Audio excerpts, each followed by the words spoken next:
Bende kindeno Jood bura par mag Azimio bende olimo joma nohinyore ng'anyo ma pod yudo thieth e osiptal ma Ramogi Odinga Teaching and Referral mantiere boma ma Kisumo.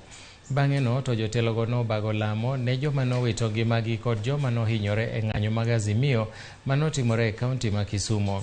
Lamo makamano dhi mbele e alwora ma osiptal no. Jotelo kod jopiny medo se obila kuom tiyo gang'enge e keyo jong'anyo.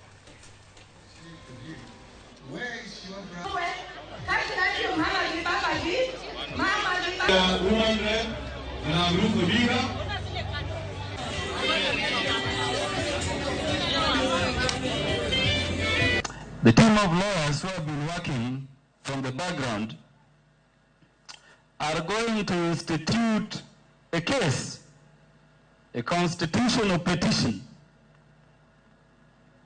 in the High Court of Kenya in the name of each and every person killed by police and each and every person maimed or hurt by police still hospitalized. And we are praying that those who have not died may be healed.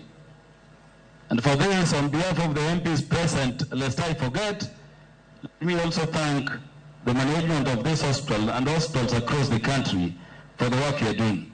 The Kenya Kwanza members of parliament could not bear to listen to the truth. So they sabotaged it and parliament ended prematurely because they do not want Kenyans to hear these things. I want to tell you this. Some people have said that there might be militia. From what we have seen and heard, it is possible that there are militia who are deployed to Kisumu.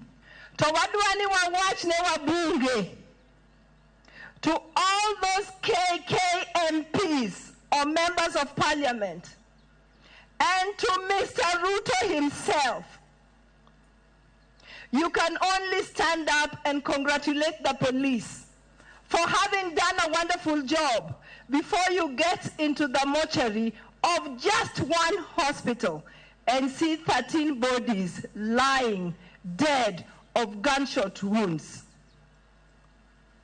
If indeed you get the opportunity to see that, you cannot give the police a pat on the back.